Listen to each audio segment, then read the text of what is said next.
Hello guys. तो आज हमारा आगे वाला चैप्टर कंटिन्यू करते हैं। लास्ट टाइम हमने कवर किया था part 2 exercise programming part 2 cover किया था।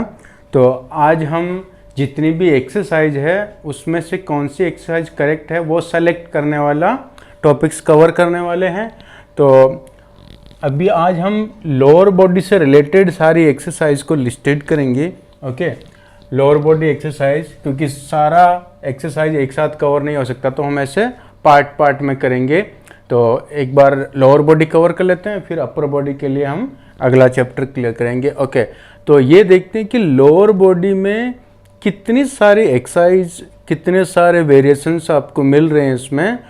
इसमें से कौन सा अच्छा है वो हमको सेलेक्ट करना है। ओके, तो ये वाले जितने भी अलग अलग वेरिएशंस हैं, इसमें डम्बल्स, बारबेल्स, केटलबेल या फिर आप TRX बेल्ट, थेराबैंड, अलग अलग उसमें और वेरिएशंस डाल सकते हैं। हम सिर्फ बेसिक जो मेन है, क्योंकि इतना लंबा चौड़ा लिस्ट है, लेकिन ये जो है ये मेन एक्सरसाइज। ऐसे तो नॉर्मली लोग बहुत सारी ऐसी एक्सरसाइज जिसको खुद से ही नाम देके फैंसी एक्सरसाइज और करते, तो ऐसे तो आपको हज़ारों की लिस्ट मिल जाएगी, लेकिन जो मेन जो एकदम नाउन टॉपिक्स हैं वो हम कवर करने वाले हैं। ओके, तो सबसे पहले लोअर बॉडी में लेग्स के वर्कआउट में हम स्क्वाट पे डिस्कस करते हैं। तो स्क्वाट्स हो गया lunges, step up, leg press, leg extension, okay, hip thrust, और उसके आगे वाला और नेक्स्ट पेज में आएगा। ओके, तो स्क्वाट में देखिए अब कितने टाइप के स्क्वाट्स होते हैं। ओके, तो इसमें आपका बॉडी वेट के साथ स्क्वाट, फिर back squat, front squat, sumo squat, hack squat, फिर goblet squat, pistol squat, box squat, half squat and overhead squat. तो ये तो एकदम नॉर्मल जो रेगुलर रूटीन वाली एक्सरसाइज है। इसके अलावा भी बहुत सारे टाइप के स्क्वाट्स होते हैं, लेकिन वो सब फैंसी है तो हम उसको कवर नहीं करेंगे ज़्यादा, क्योंकि वो इम्पोर्टेंट नहीं है। तो अभी ये देखिए कि बॉडी वेट स्क्वाट मतलब आप नॉर्मल बॉडी वेट के साथ, बिना कुछ वेट लिए नॉर्मल बॉडी वेट के साथ, और ये ज़्यादातर बिगिनर लोगों के लिए होता है, क्योंकि अगर आप एडवांस लेवल या इंटरमीडिएट का कर रहे हो तो आपको बॉडी वेट के साथ स्क्वाट करने की ज़रूरत नहीं है। तो बॉडी वेट मतलब बिना कुछ वेट लिए आप नॉर्मल स्क्वाट कर रहे हैं। ओके, तो ये बॉडी वेट स्क्वाट हो गया है। ज़्यादातर सीनियर सिटीजन या बिगिनर रहेगा उसके लिए, या छोटे बच्चों के लिए ये वाला ज़रूरी होता है। फिर उसके बाद में बैक स्क्वाट। अभी आप बैक स्क्वाट को आप डंबल से कर सकते हैं, बारबेल से कर सकते हैं, स्मिथ मशीन पे कर सकते हैं। ओके, अलग अलग वेरिएशंस है। तो अभी जितने भी स्क्वाट्स हैं उसमें सबसे इम्पोर्टेंट जो है वो आपका बैक स्क्वाट है, क्योंकि बैक स्क्वाट में आप ज़्यादा वेट लिफ्ट कर सकते हैं। ओके, हेवी, और ये वेट लिफ्टिंग में, पावर लिफ्टिंग में, ये सब में काम आता है, और ज़्यादा से ज़्यादा मसल को टारगेट कर सकते हैं। तो जितने भी टाइप के स्क्वाट्स आप ऐड करने वाले हैं अपने लेग्स के वर्कआउट में, उसमें सबसे पहला एक्सरसाइज होना चाहिए आपका बैक स्क्वाट वाला। चाहे आप बिगिनर हैं, चाहे इंटरमीडिएट हैं, एडवांस लेवल पे अगर आपका फॉर्म टेक्निक प्रॉपर है, तो आप हमेशा इन में से अगर आपको कोई भी पिक करना है तो सबसे पहला प्रायोरिटी जो है आपका होना चाहिए ये वाला अपना बैक स्क्वाट का। ओके, ये यहाँ पे मैं 1 नंबर डाल देता हूँ, ठीक है। तो अभी ये जितने भी आपको दिख रहे हैं अलग अलग टाइप के स्क्वाट, इसमें ऑलमोस्ट सिमिलर मसल ग्रुप का इन्वॉल्वमेंट होता है, ऑलमोस्ट सेम मसल्स काम करते हैं। किसी में स्टेबिलिटी का थोड़ा चैलेंज रहेगा, बैलेंस का रहेगा, कुछ ऐसा, लेकिन सब में सेम मसल। तो कुछ ऐसे हैं जिसमें थोड़ा मतलब वेट आप कम ले सकते हैं, क्योंकि ज़्यादा वेट, वो पोजीशन ऐसा रहता है उसकी वजह से ज़्यादा वेट लिफ्ट नहीं कर सकते हैं। तो हर इसमें से 2-3 ऐसे हैं जो हम इम्पोर्टेंट सेलेक्ट करने वाले, उसका डिसएडवांटेज और एडवांटेज क्या है वो ही क्यों चूज करना है उस पर डिस्कस करते हैं। तो अभी देखिए हमने सेलेक्ट किया है बैक स्क्वाट। ये आपका पहला प्रायोरिटी होना चाहिए। अगर आप लेग्स का वर्कआउट प्लान कर रहे हैं, लेग्स का अपना चार्ट बना रहे हैं, तो सबसे पहला जो पिक करेंगे आप back squat. Okay, back squat के बाद में जो सेकंड नंबर आता है वो है आपका front squat. Okay, front squat और बैक स्क्वाट में ज़्यादा डिफरेंस नहीं है, इसमें ज़्यादा लिफ्ट कर सकते हैं इसके कंपैरिजन में, लेकिन फ्रंट स्क्वाट में अगर आपका बॉडी ज़्यादा स्टिफ है, ज़्यादा फ्लेक्सिबल नहीं है, तो भी आप रेंज बढ़ा सकते हैं फ्रंट स्क्वाट में। और दूसरा है ये स्पोर्ट्स स्पेसिफिक है। कोई भी आप स्पोर्ट्स, जैसे पावर लिफ्टिंग हो गया, वेट लिफ्टिंग, ये फिर क्लीन जर्क्स ने, जितनी भी स्पोर्ट्स की एक्टिविटी होती है लिफ्टिंग से रिलेटेड, उसमें आपको फ्रंट स्क्वाट की प्रैक्टिस करनी पड़ती है, क्योंकि उसमें पीछे वाला मूवमेंट नहीं होता है। तो ये स्पोर्ट्स स्पेसिफिक की वजह से ये डोमिनेंट होता है और ये आपका ज़्यादा वेट लिफ्ट करने की वजह से डोमिनेंट होता है। दोनों में मसल सेम काम करता है, इसमें थोड़ा ज़्यादा वेट जाता है बैक स्क्वाट में, लेकिन दोनों को आपको अगर आप चूज करते हैं तो दोनों में पहला बैक स्क्वाट हो जाएगा, दूसरा फ्रंट स्क्वाट हो जाएगा। फिर उसके बाद में आता है ये अपना पिस्टल स्क्वाट, ओके, इसको आप तीसरा नंबर दे सकते हैं, ओके। तो ये मेन 3 है स्क्वाट में से। अगर आपको चूज करना कि कौन सा स्क्वाट करना चाहिए तो पहला आपका प्रायोरिटी होना चाहिए ये। फिर आपको लगता है कि बोरिंग लग रहा है तो कभी कभार आप फ्रंट कर सकते हैं या फिर आप ये पिस्टल स्क्वाट कर सकते हैं, ओके। अब ये देखो सूमो स्क्वाट है, सूमो स्क्वाट भी ऐसा ही रहता है, लेकिन इसमें आपको स्टांस थोड़ा वाइड करना रहता है। तो वाइड स्टांस होएगा तो रेंज कम हो जाएगा, ओके। रेंज कम हो जाएगा मतलब आपको वो फिर वहाँ कहीं ना कहीं कॉम्प्रोमाइज हो रहा है पाउंडेज में, ओके। रेंज कम हो मतलब एक तरह से आपने इंटेंसिटी कम किया है। रेंज ऑफ मोशन का बहुत इंपॉर्टेंस होता है, जो मैं हर एक्सरसाइज में हर वीडियो में मैंने आपको अच्छे से डीपली एक्सप्लेन किया है कि रेंज ऑफ मोशन बहुत इंपॉर्टेंट होता है। तो बैक स्क्वाट, फ्रंट स्क्वाट, फिर आप सूमो स्क्वाट को इतना इंपॉर्टेंस नहीं दे, ये इतना काम का नहीं है, ठीक है। हैक स्क्वाट ये तो एकदम ही लेस इफेक्टिव है, क्योंकि एक तो ये लाइंग डाउन पोजीशन में करते हैं, हैक मशीन आता है उस पर और पूरा सपोर्टेड एक्सरसाइज है, ओके। और नी पे बहुत ज़्यादा प्रेशर आता है क्योंकि इसका एंगल ऐसा ही है, ओके।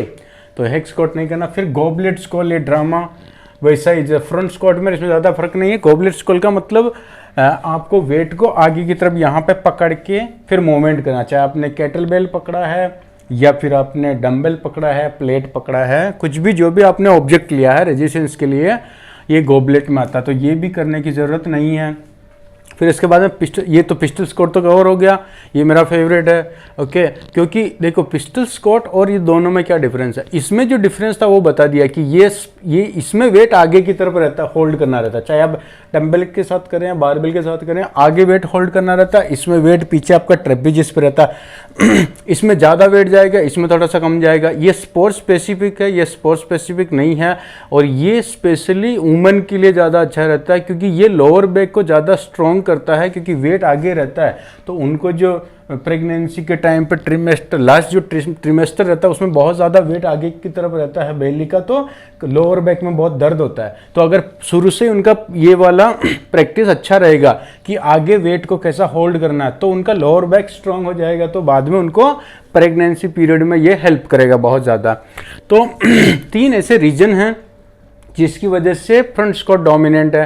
पहला है ये वुमेन स्पेसिफिक आप उसको बोल सकते हैं, क्योंकि अगर ये आप अच्छा प्रैक्टिस करेंगे वुमेन के लिए तो ये प्रेगनेंसी के पीरियड में हेल्प करेगा लोअर बैक का पेन कम करने में।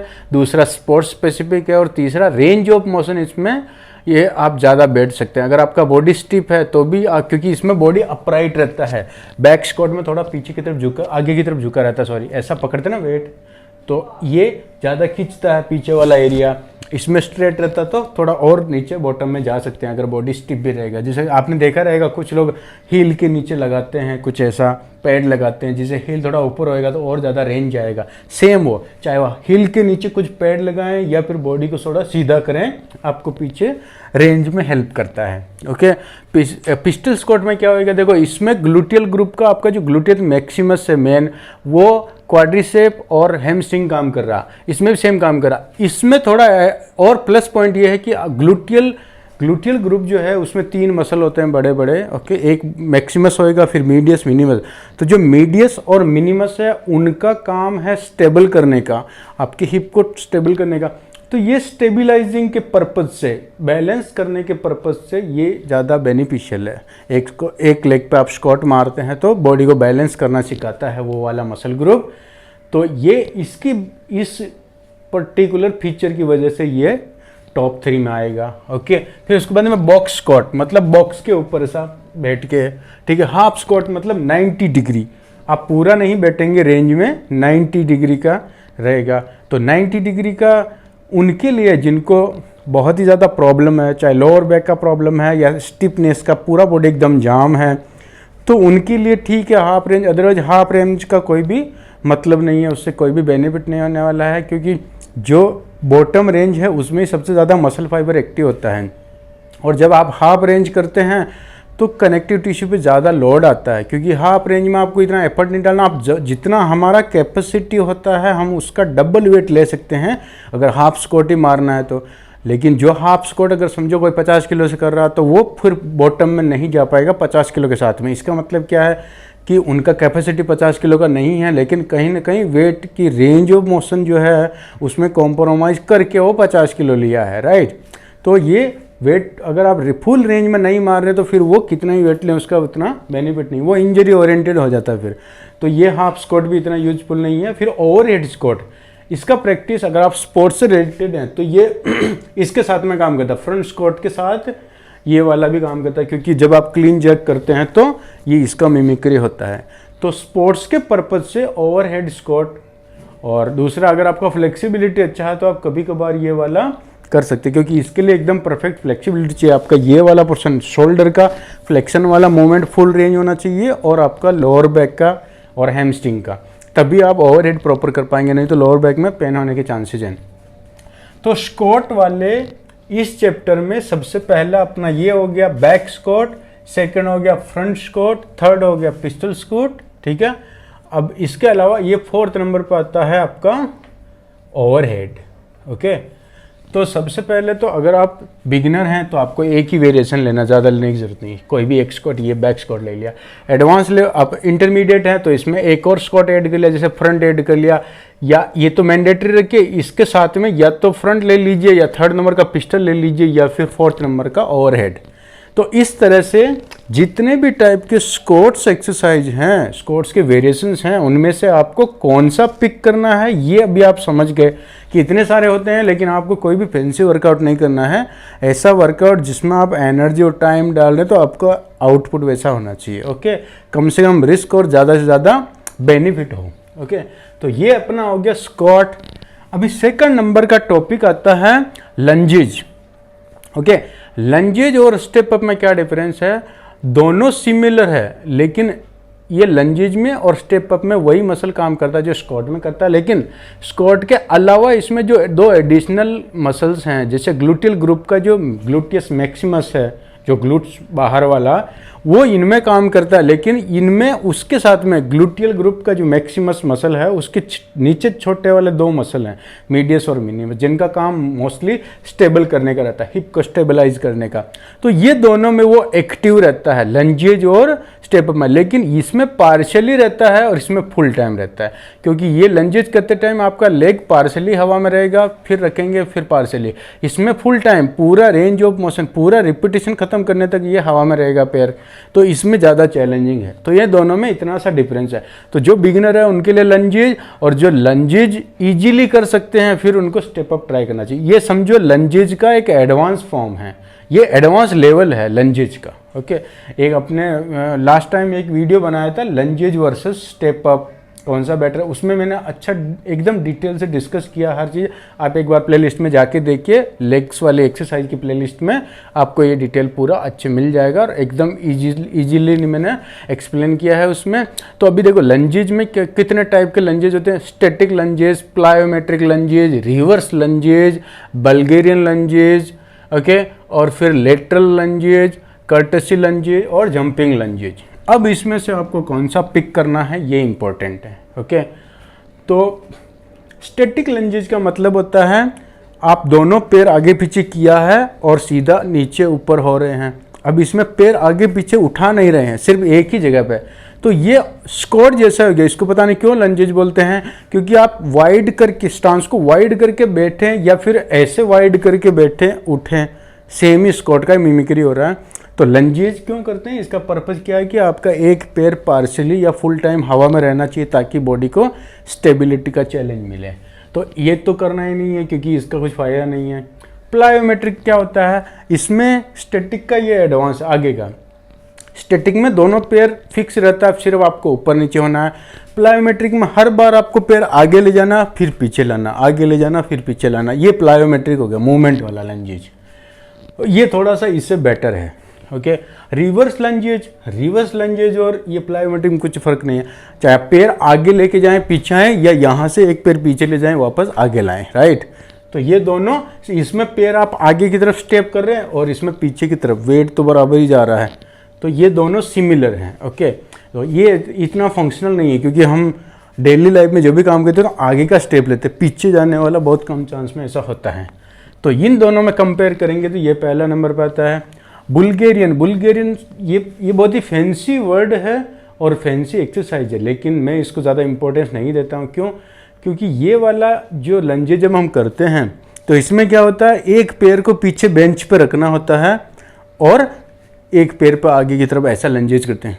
तो ये क्या करता है, बेस ऑफ सपोर्ट बढ़ा देता है, एरिया का ज़्यादा स्टेबल कर देता है। हमको लगता है ऐसा ही, लेकिन आप एक पैर को हवा में रखिए, फिर आप नीचे बैठने की कोशिश करिए और एक पैर को टेबल पर रखिए। तो जैसे आपने बेंच पे एक पैर रखा पीछे की तरफ, अब वो जितना लंबा बेंच है उतना ही आपको सपोर्ट मिलेगा, क्योंकि वो बेस ऑफ सपोर्ट बढ़ गया है, तो ज़्यादा स्टेबिलिटी देगा।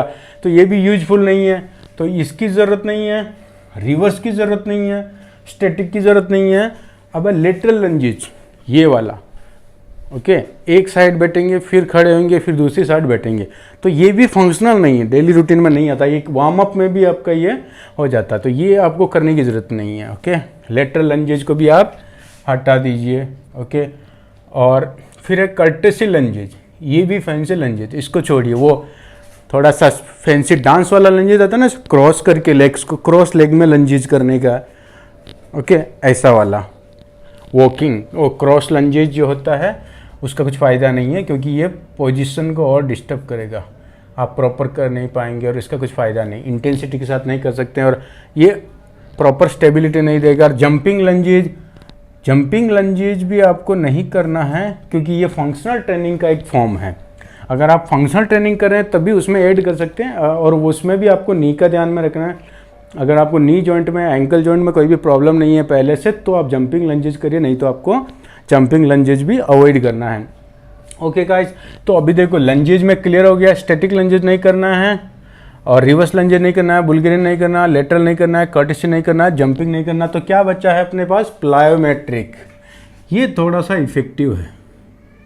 ओके, प्लायोमेट्रिक वाला, इसमें 2 हो गया, ये 3 हो गया और ये 4 हो गया।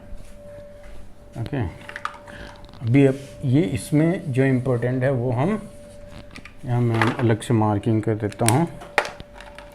ये इसमें एक ही करना लंजेज का प्लायोमेट्रिक। ओके, ये वाला। अब ये देखिए, अगर लंजेज के बाद जब आप एडवांस लेवल पे ये करने लगते हैं, स्टेप अप करने लगते हैं, आपका स्ट्रेंथ बढ़ गया थोड़ा, तो अब इसके बाद लंजेज को आप पूरी तरह से स्किप कर सकते हैं, क्योंकि स्टेप अप इसका एडवांस लेवल है। ओके, अभी स्टेप अप में कितने टाइप के होते हैं ये देख लीजिए। एक नॉर्मल स्टेप अप होता है, स्टैंडर्ड स्टेप अप, कि आपका जब किसी भी टेबल पे या बेंच पे आप पैर रखते हैं तो 90 डिग्री का एंगल रहता है। अब इसको आप ऐसा 90 डिग्री पे ऊपर चढ़ के नीचे उतरते हैं, ऊपर चढ़ के नीचे। स्टेप अप कैसे करते हैं उसका भी मैंने वीडियो डाला है, आप लेग्स की प्लेलिस्ट में जाके देखिए तो आपको मिल जाएगा डिटेल में।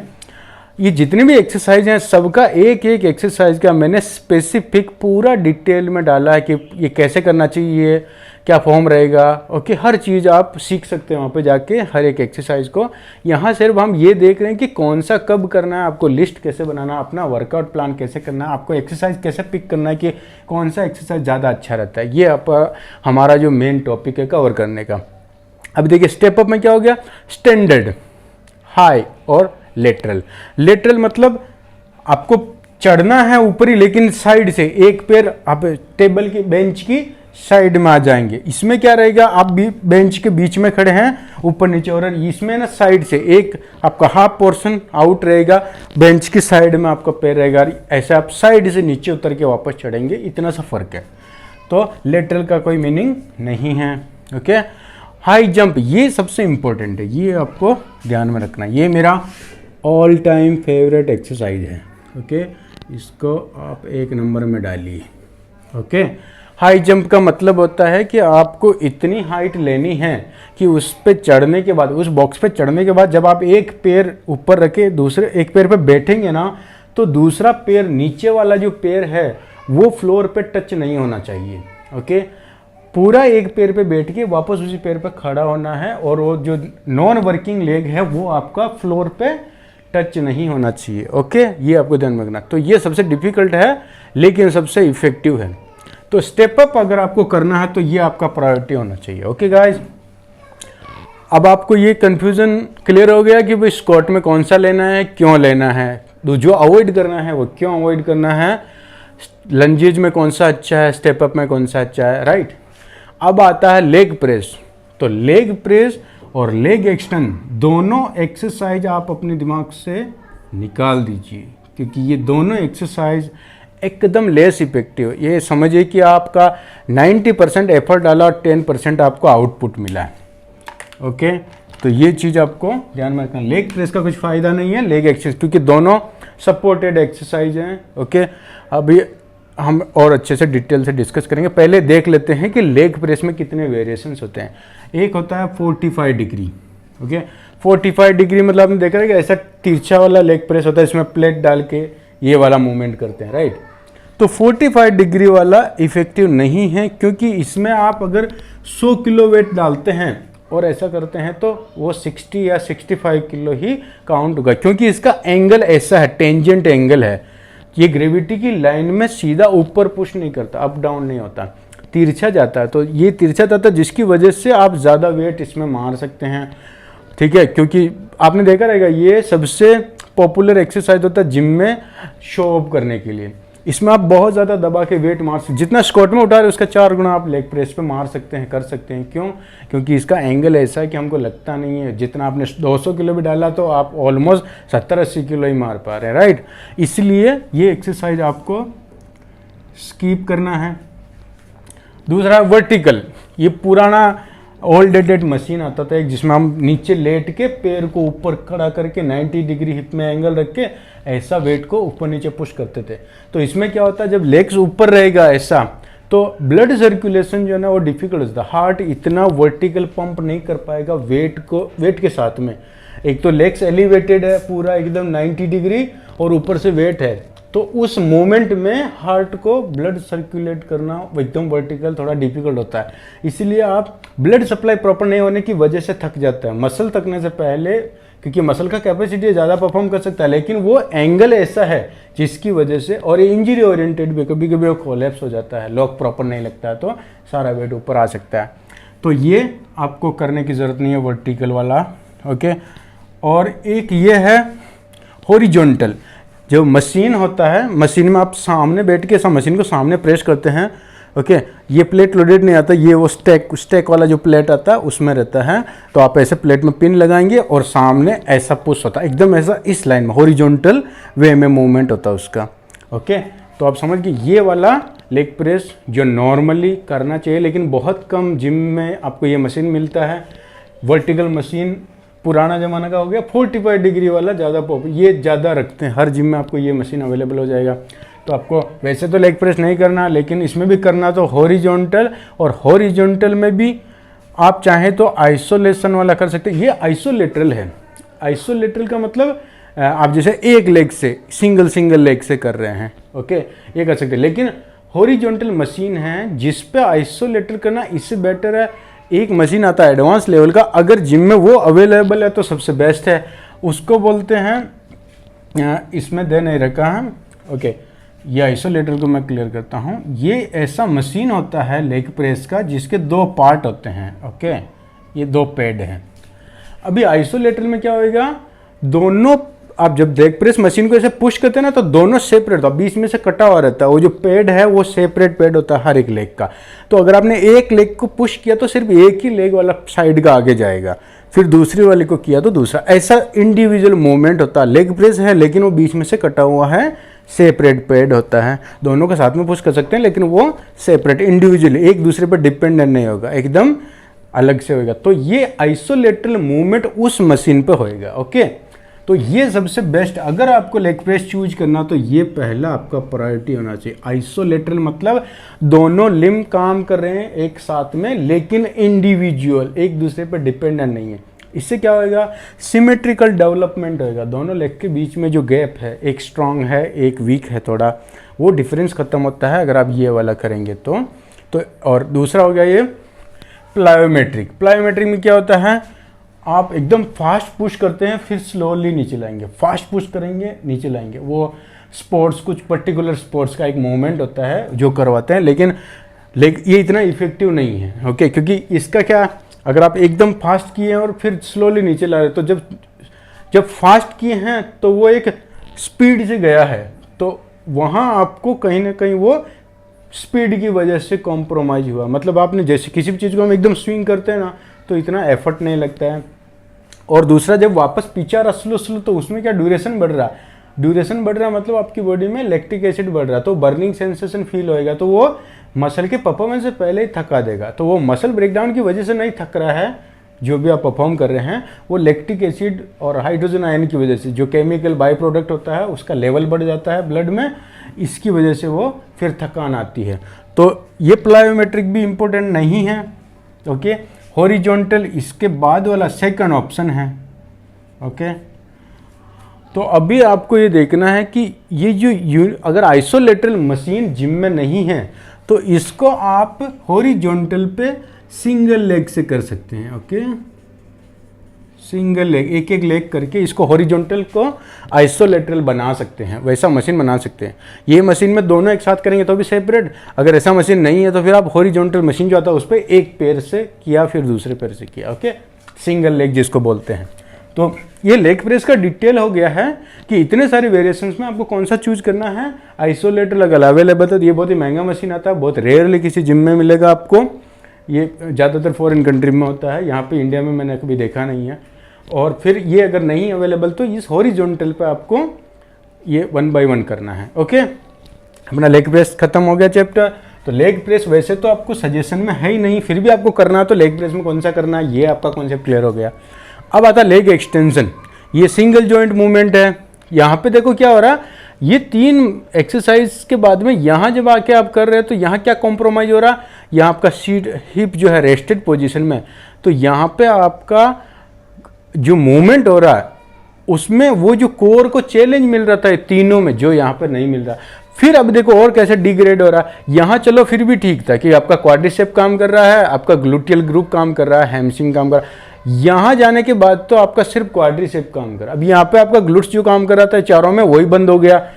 ठीक है, अभी यहाँ पे क्या कर रहा है, सिर्फ आपका लेग एक्सटेंड ऐसे कर रहे हैं तो सिर्फ आपका ऊपर का थाइस क्वाड्रिसेप काम कर रहा है, आपका हैमस्ट्रिंग बंद हो गया और आपका ग्लूट्स बंद हो गया। तो ये तो एकदम ही मतलब 0 आउट ऑफ 100 हो गया, समझ लो।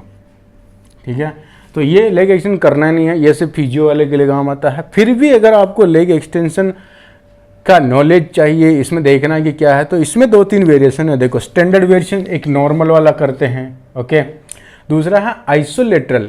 ओके, अब आइसोलेटर मतलब सेम ऐसा ही मशीन इसमें भी आता है, जैसे लेग प्रेस में सेपरेट वाला आता है वैसा इसमें लेग कर्ल में इसमें सॉरी एक्सटेंशन में भी आता है कि आप एक पैर उठाए हो तो सिर्फ एक ही पैर उठेगा। उसका पेड जो रहता है लेग एक्सटेंशन का वो सेपरेट डिवाइडेड पेड रहता है, तो उसमें एक लेग को उठाए तो एक ही उठेगा, दूसरी लेग को दोनों का साथ में उठाए तो साथ में, लेकिन वो इंडिविजुअली मूवमेंट होएगा, वो एक दूसरे पर डिपेंडेंट नहीं है।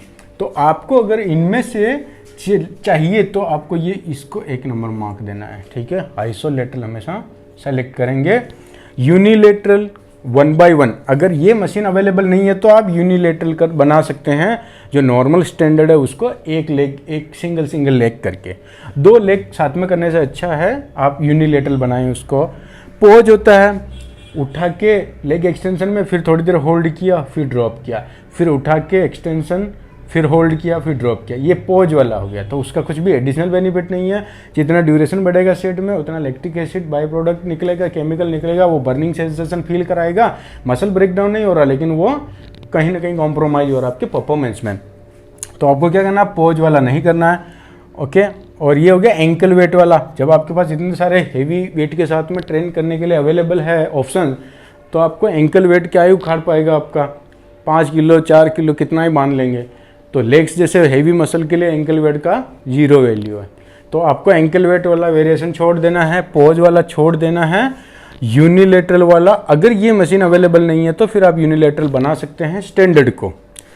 तो ये अपना हो गया लेग एक्सटेंशन वाला सीन। इतने वेरिएशन में कौन सा चूज करना है, क्यों चूज करना, अभी आपको सब कुछ समझ में आ गया। इतनी वेरिएशंस वाली एक्सरसाइजेज में सब करने की ज़रूरत नहीं है, जो इंपॉर्टेंट है वो पिक करना, ताकि आप अपना वर्कआउट को शॉर्ट एंड स्वीट और इफेक्टिव बना सकें। राइट, अब इसके बाद में आता है हिप थ्रस्ट। ये बहुत पॉपुलर और बहुत ही फैंसी वर्कआउट चल रहा है ट्रेंडिंग में अभी सोशल मीडिया पे। तो हिप थ्रस्ट में क्या हो रहा है, देखो हिप थ्रस्ट में जो मसल काम कर रहा है ओके वो आपका क्वाड्रिसेप और ग्लूटियल ग्रुप, लेकिन आप इन तीनों से कंपेयर बिल्कुल नहीं कर सकते। हिप थ्रस्ट में रेंज कॉम्प्रोमाइज होता है 50%, नाम का फैंसी है, लेकिन एक तो ये सपोर्टेड एक्सरसाइज, आप पूरा लेटे हुए हैं, आपका बैक सपोर्टेड है ओके, तो एक तो सपोर्टेड है, कोर मसल का इंगेज नहीं होता इतना। दूसरा क्या है, इसमें रेंज इतना नहीं होगा। देखो जब आप स्क्वाट या लंजेस करते हैं ना तो पूरा 180 डिग्री हिप खुलता है ओके, इसमें क्या होगा 90 डिग्री हिप खुलेगा, एक लिमिट के बाद में आपको ऐसे करना है राइट।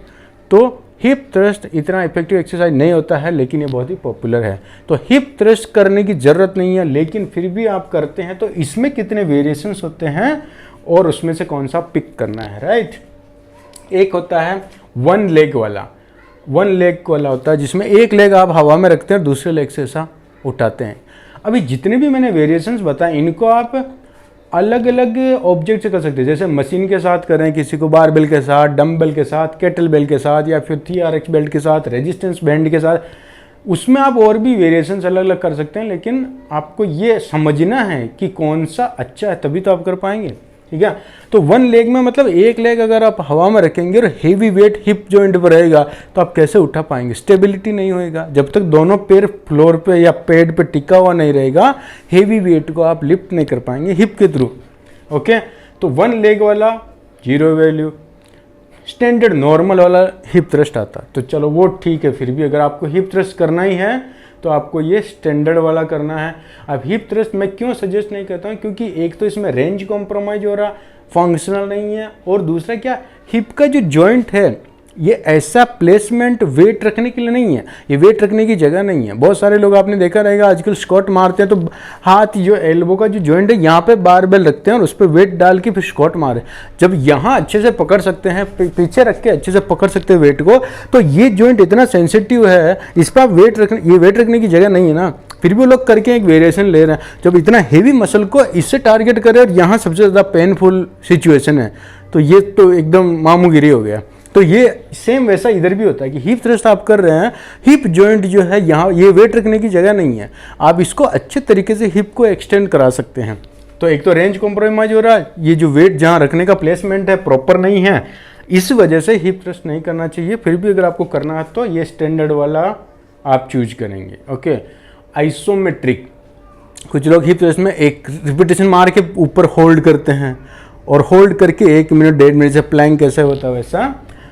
आइसोमेट्रिक का मतलब होता है मसल में मूवमेंट नहीं हो रहा, लोड आ रहा उस पर, कॉन्ट्रैक्टेड है लेकिन उसका लेंथनिंग चेंज नहीं हो रहा, फ्लेक्शन एक्सटेंशन नहीं हो रहा, मसल आगे पीछे नहीं हो रहा, एक फिक्स जगह पे उस पर लोड आ रहा और कॉन्ट्रैक्ट किए हुए हैं, उसको बोलते हैं आइसोमेट्रिक।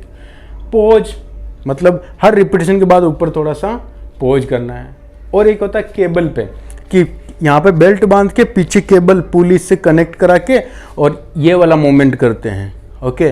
तो ये भी रेंज कॉम्प्रोमाइज हो रहा, ऊपर से स्टेबिलिटी नहीं है। मतलब आप जब ऐसा करते हैं तो ये आप जितना खड़ा रह के होल्ड कर पाते उतना ही वेट आप मशीन में ले पाए, इससे ज़्यादा लिया तो मशीन वो केबल आपको पीछे खींच लेगा, तो इसमें ज़्यादा वेट नहीं डाल पाएंगे। तो इसलिए केबल वाला नो सक्सेसफुल, पोज वाला नॉट इफेक्टिव, ठीक है। आइसोमेट्रिक यूजलेस, क्योंकि ये आपका केमिकल बढ़ाएगा बाय प्रोडक्ट और इससे कॉम्प्रोमाइज होएगा।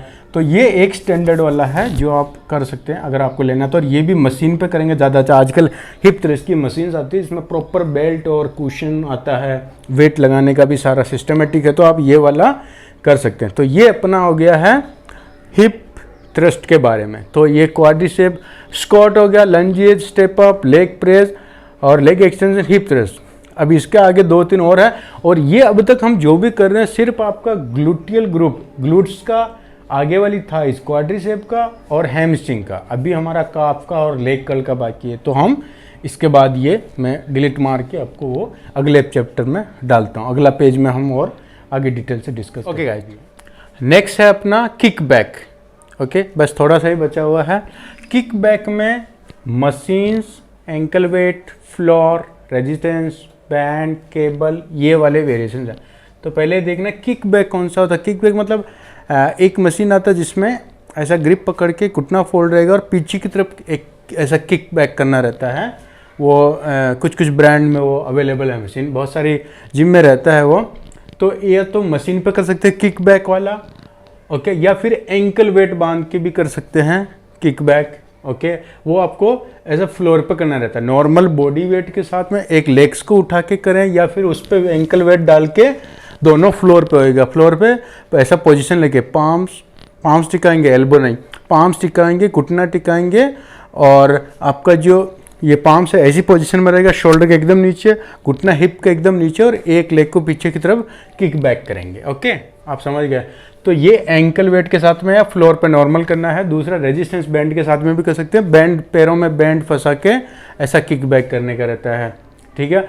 और या फिर केबल पे भी कर सकते हैं। केबल पे एंकल के ऊपर वो पुली का जो बेल्ट आता है, स्ट्रैप आता है, वो लगा के ऐसा पीछे की तरफ किक करते हैं। आगे पुली रहेगा, पोल को ऐसा पकड़ के पीछे की तरफ ऐसा पैर को पीछे की तरफ किक करना रहता है। ओके, तो ये किक बैक में क्या हो रहा है अभी, इसमें भी आपका ग्लूटियल काम कर रहा है, सिर्फ आपका क्वाड्रिसेप्स का फंक्शन नहीं हो रहा, इसमें आपका हैमस्ट्रिंग का फंक्शन नहीं हो रहा, सिर्फ ग्लूटियल ग्रुप काम कर रहा है। उसका भी एक बड़ा मसल जो है ग्लूटियल मैक्सिमस, मीडियस और मिनिमस का इन्वॉल्वमेंट नहीं है क्योंकि आपने सपोर्ट ले रखा है।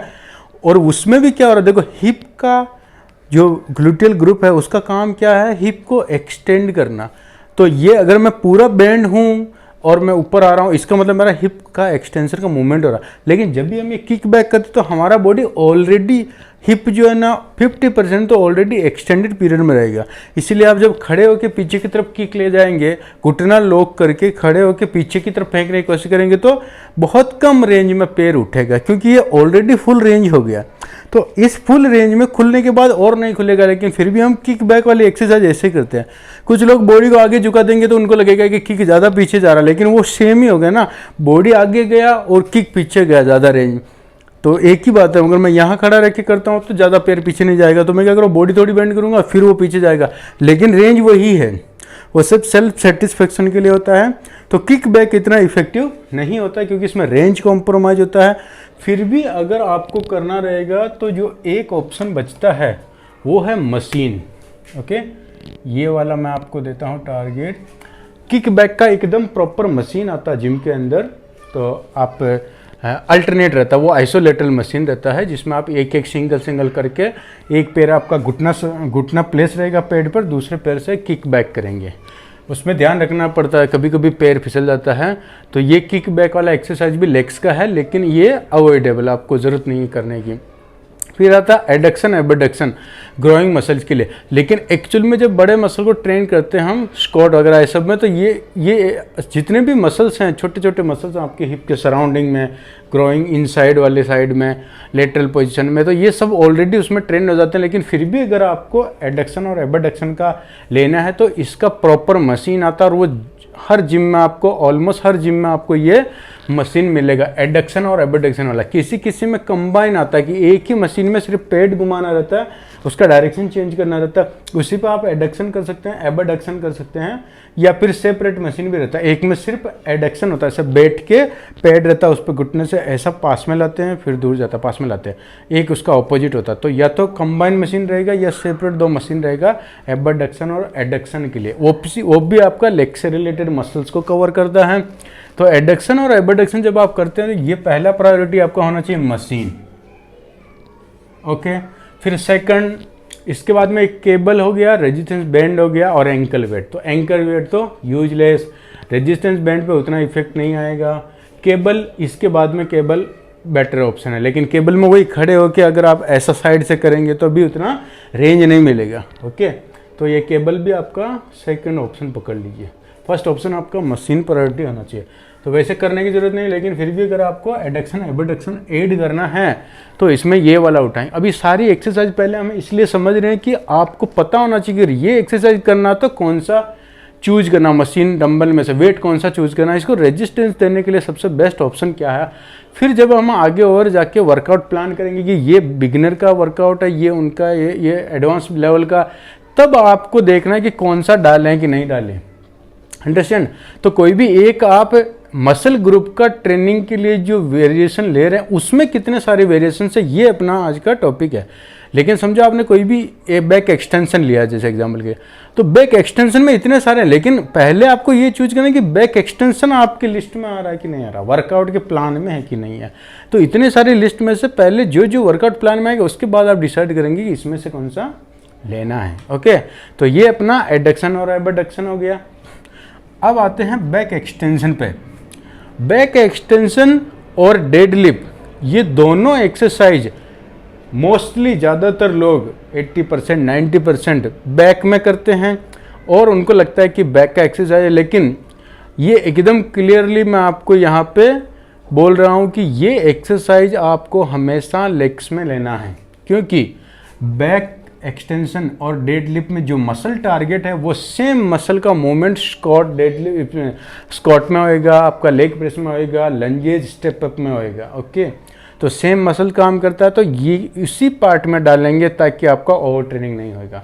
तो डेडलिफ्ट लेग्स का पार्ट है, बैक एक्सटेंशन लेग्स का पार्ट है, वो लोअर बैक मूवमेंट था, लेकिन लोअर बैक का इन्वॉल्वमेंट होता ही लेग्स के एक्सरसाइज में, बैक में नहीं।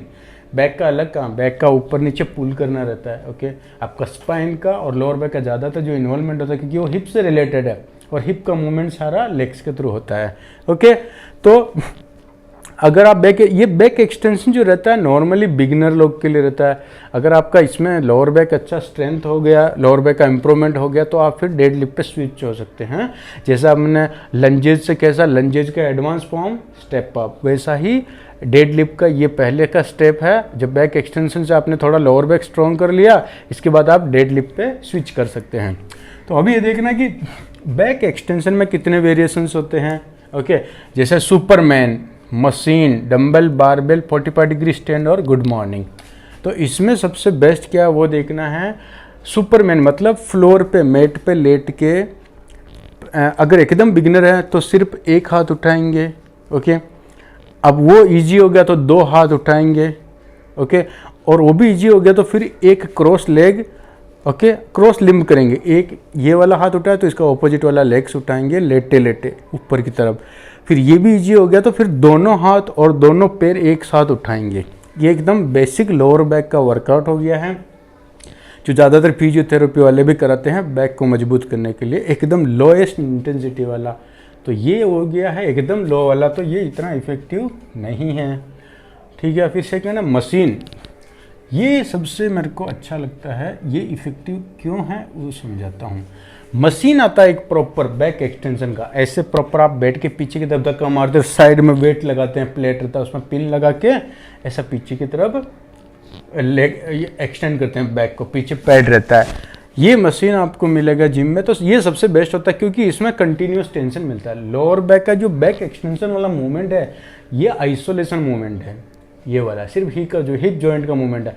तो अगर इसको आप कहीं पे भी फ्री वेट में करेंगे जहाँ पे पुली नहीं है, केबल नहीं है, तो ये कैसा सर्कुलर मूवमेंट है, कंटिन्यूस टेंशन नहीं मिलेगा। जब आपका बॉडी ग्रेविटी की लाइन में बेंड है तब भी आपको वेट लग रहा, फिर जैसे ग्रेविटी की लाइन से हटेगा फिर ये नॉर्मल हो जाएगा। तो आधी रेंज में कॉम्प्रोमाइज हो रहा है। ओके, तो आपको ये ध्यान में रखना है कि मशीन सबसे बेस्ट है। फिर डंबल बारबेल के साथ में भी कर सकते हैं आप। डंबल बारबेल होल्ड करके आप चाहें पीछे होल्ड करें या आगे होल्ड करें। ओके, और 45 डिग्री स्टैंड का मतलब बैक एक्सटेंशन का एक मशीन, एक तो प्रॉपर मशीन आता है प्लेट के साथ में, एक नॉर्मल ऐसा फ्रेम जैसा टी जैसा आता है। ओके, 45 डिग्री का, जिस पे अपन पैर रख के फिर ये वाला करते हैं। बैक एक्सटेंशन मशीन से सभी लोग फेमिलियर हैं आप लोग। ओके, तो ये नॉर्मल मशीन होता है जो 45 डिग्री का ऐसा स्टैंड रहता है जिस पर आप उस स्टैंड पे ऐसी पोजीशन में ये मूवमेंट करते हैं, राइट। और एक आता है प्रॉपर मशीन, जैसे एब्स का मशीन कैसा होता है वैसे वो एब्स की मशीन का ऑपोजिट मूवमेंट होता है। एब्स की मशीन में ऐसा पकड़ के आगे करते हैं और बैक एक्सटेंशन जो प्रॉपर मशीन होता है उसमें आगे पकड़ के पीछे की तरफ धक्का मारते हैं ऐसा सपोर्ट लेके। ठीक है, क्योंकि ये दोनों मसल जो है ना ऑपोजिट मसल्स हैं। तो इसमें 45 डिग्री सेकंड ऑप्शन है। अगर आपके पास ये ऑप्शन है तो इसको यूज नहीं करेंगे, अदरवाइज ये फिर सेकंड ऑप्शन है। ओके, गुड मॉर्निंग बार, ये गुड मॉर्निंग एक्सरसाइज होता है जो यहाँ पे कंधे पे पीछे बारबेल रख के ये वाला मूवमेंट करते हैं। लेकिन इसके लिए थोड़ा अच्छा प्रैक्टिस चाहिए, क्योंकि जैसे आप आगे झुकने की कोशिश करते हैं बारबेल आगे की तरफ रोल होता है तो वो स्टेबिलिटी प्रॉपर नहीं देता, वेट को होल्ड करने का, वेट का प्लेसमेंट प्रॉपर नहीं होता। तो आप इसको भी छोड़ दीजिए, गुड मॉर्निंग का भी इतना इंपॉर्टेंस नहीं है। तो सबसे बेस्ट ऑप्शन क्या हो गया आपके पास, मशीन वाला, प्रॉपर मशीन वाला। ये नहीं है तो फिर ये वाला मशीन। ओके, ये बैक एक्सटेंशन की हम बात कर रहे हैं। अब जब बैक एक्सटेंशन से आपका लोअर बैक स्ट्रॉन्ग है तो फिर आपको स्विच होना है डेड लिफ्ट पे।